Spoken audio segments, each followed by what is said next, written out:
What's going on, everyone, and welcome back to the channel. Today I've got another NBA kind of trade destination video to be talking about with you guys. For those of you who haven't seen this, there was a little post by an Instagram page called Fadeaway World that pretty much actually said NBA rumors 5 best trade destinations for Ben Simmons. What I thought it would actually be fun to kind of react to this and get my complete thoughts and opinions on this and see kind of how it all, I guess, potentially goes.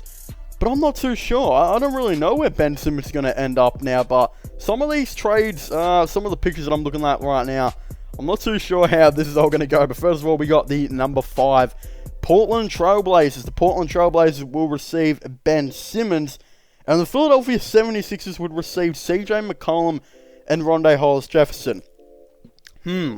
Alright, let's get Rondae Hollis-Jefferson out of this trade real quick. I'm not even too sure why he's in there. He got waived by, like, the Timberwolves, so I'm pretty sure the 76ers would probably waive him if they got him. So, it's pretty much a straight swap of Ben Simmons for CJ McCollum. And in my opinion, I don't think the Philadelphia 76ers would do this at all. I think Portland, they definitely need to move CJ McCollum, even if they keep Dame, because there's just really no point. They need to experiment with something different. This clearly isn't working, and maybe getting into some more height at that, you know, of course, guard position would actually be something really nice to do.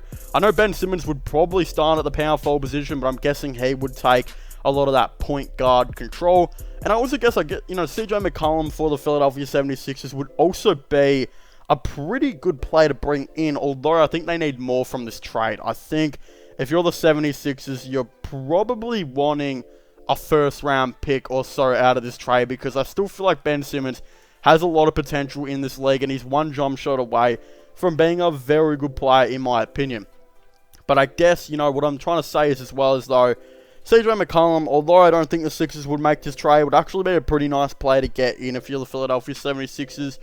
Reason being is because there's a big rumor they're actually going out and getting Kyle Lowry in free agency, and what they do is they'll probably do a sign and trade, considering I believe Simmons will be making quite a bit more than McCollum eventually. I think right now they're pretty similar, but over the road, along the road in a little bit of the future, I suppose Simmons will probably be making about $5 million more maybe per season. And then you of course got Danny Green's $15 million contract, which will be declining. Mike Scott's $5 million contract, which will be declining, etc. They've got some room to maybe bring in a dude like Kyle Lowry, and they'll probably, roll a team of Kyle Lowry, CJ McCollum, Seth Curry, probably. It'd be a pretty small team, Tobias Harris and Joel Embiid, but I think the defense is still there. Then off the bench, you'd probably have, like, Danny Green re-signed, I guess, probably, of course, Shake Milton and, Dwight Howard, etc. The team's depth would be pretty good. It'd be a pretty interesting experiment. Then, of course, the Portland Trailblazers, their starting five would probably be like Damian Lillard at point guard. I'd probably say Norman Powell at shooting guard, really, and then Robert Covington at small forward, Ben Simmons at power forward, and Nurkic at center. That is actually a really interesting team to maybe see in the future, if I'm being completely honest. So, again, maybe a trade like this does get done, but I still feel like the Philadelphia 76ers will want a little bit more. And then we also got the Minnesota Timberwolves, and this one is an absolutely stupid trade, in my opinion, just because it has Seth Curry. I don't think the Philadelphia 76ers will be trading Seth Curry at all after a spectacular season. What this trade will be is Ben Simmons and Seth Curry for for D'Angelo Russell, Malik Beasley, Jalen Nell, I think that's how you say his name, and a 2022 first round pick. First of all, both teams say no to this trade. If the Timberwolves are going to bring in Ben Simmons, they're going to want to play Ben Simmons alongside D'Angelo Russell and Karl Anthony Towns and Anthony Edwards. They're going to want a team that could potentially produce a big four in the future. All they need to do is, find a small forward, and they should be playoff bound. While Seth Curry is very important to this Philadelphia 76ers team, and he is not going to want to leave, and they are not going to, of course, want to trade him at all. So, again, as I said, that's not going to happen. He won't be in this trade. While Malik Beasley, he doesn't really do anything for this Sixers team. Yes, you bring in a really nice scorer off the bench, but you've already got Shake Milton to kind of do that, and Tyrese Maxey as well. Like, they just need to keep shooters. Why would you do this? I don't think the Sixers get better from this at all, and I don't really think the Timberwolves do either, because they should be looking to create a big four of Ben Simmons, Cat, Edwards, and D'Lo. And if they can get them all healthy, they will be very good. I believe they had a positive record when Cat, D'Lo, and Edwards were all healthy towards the end of the season, and that was without an established small forward and power forward. Imagine if you brought in Ben Simmons to play that power forward position, and you went out in went out in free agency rather, and signed, who knows, a veteran small forward, who that might be. I'm not too sure. You're probably looking to bring in a catch and shooter. They could literally say to Danny Green, hey, if you had fun playing with Simmons, you want to come down to the Minnesota Timberwolves, you can start in our starting five, give some veteran leadership, play some really nice defense, and be a good shooter, which is exactly everything he did for Philadelphia this season. That is a possible trade that I could see maybe happening, is if, again, they do trade away Simmons, and then maybe Danny Green even looks to go to that Timberwolves team. All they need to do then is add some veterans, and you've seriously got a contender in the playoffs right there. Then we look at number 3, Golden State Warriors. I like this trade a little bit more. Philadelphia 76ers received Andrew Wiggins, Juan Toscano Anderson, and Jordan Poole, and pick 14 for Ben Simmons. I don't mind this trade at all if you're the Golden State Warriors, because if you can bring in Ben Simmons, and you'd probably play him as like your small ball center, I suppose, it could be a really interesting, thing to maybe see unfold. I just don't think it would happen as well, because Ben Simmons, James Wiseman, and Draymond Green all being in the same lineup. I don't even care if you've got the Splash Bros and Klay Thompson and Steph Curry.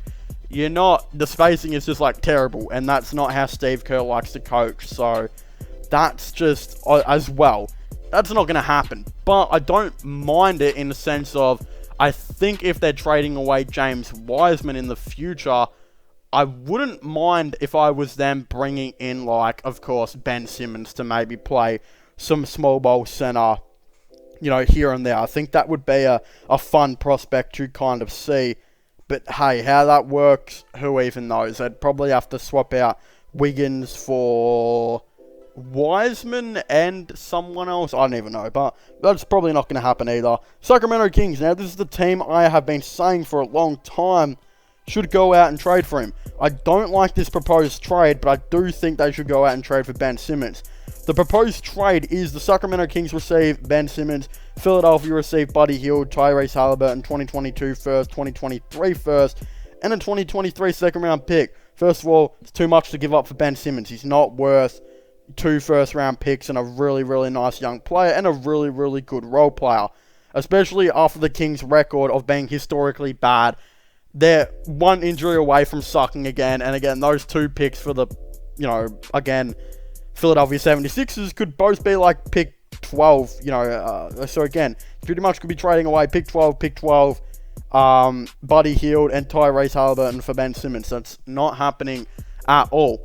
But a trade of Buddy Hield, a protected first round pick, and a young player like Marvin Bagley could be nice for the Philadelphia 76ers, especially after it would free up some cap room for them to maybe look to get it in a, player like, of course, Kyle Lowry, and it still, gives them another role player like Buddy Hield, which is a really nice shooter to partner up with Kyle Lowry.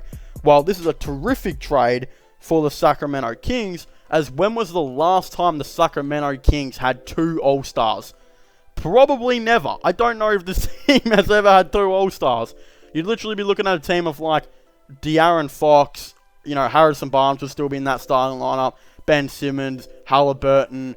I think they'll probably take a shooter in this year's draft. They'll probably sign some veteran shooters in free agency and overpay for them like always.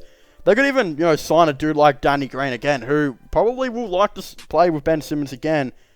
They could definitely be looking at that team and bring in a veteran like, of course, Danny Green to kind of help out. I think that would be extremely interesting to maybe see unfold. And if you're the Sacramento Kings, you just got to get to the playoffs. And I think this is the team that will potentially do it, because Buddy Hield is a freak of, De'Aaron Fox rather, is a freak of nature, and it's been pushed on that playoff door for a couple of years now. So it's got to eventually happen. Well, the number 1 is the New York Knicks. First of all, before we even get into this mock trade, no, the Knicks are not trading for Simmons. Does he make sense for the Knicks? No, nothing about that makes sense. But I do think this trade is kind of weird. Like, Emmanuel Quickly, Kevin Knox, Obi Toppin, pick 21, and a 2022 first round pick. It's kind of crazy because you're probably giving up a bit too much, but in the sense you're also giving up an all-star, and Obi Toppin and Kevin Knox haven't really been anything in the league. So you're kind of giving up pick 21, Emmanuel Quickly, the potential of Obi Toppin, I suppose, and a first round pick or something. I don't know. It's still a bad trade, but hey, I guess it's not as bad as the Minnesota Timberwolves one or something like that. So I'm not too sure. It's not too shabby, but it's not like it's really anything too special in my opinion as well. So again, probably not going to happen. And again, the New York Knicks, they've already got Julius Randle, having Ben Simmons. Julius Randle is just Ben Simmons with a jump shot, really. And I guess Ben Simmons is a better player. Well, not player, but a better playmaker is what I want to say. I guess it's weird, but you know, it's something to, I guess, analyze, and something to kind of go over as something that might potentially happen in the near future, I suppose. But of course, if you haven't already, make sure to leave a like and subscribe to the channel for the latest NBA content and NBA news. Of course, don't forget to subscribe to my gaming channel and my IRL/vlog channels. Don't forget to check out my podcast as well if you haven't already, which I will be linking in the description down below. Of course, don't forget to comment your thoughts and opinions down below on these mock trades. Do you guys like them? Do you guys think they are bad? You know, of course, definitely let me know. Don't forget to subscribe to my other channels. I was saying, leave a like, subscribe, and comment, and I'll see you guys next time. Goodbye.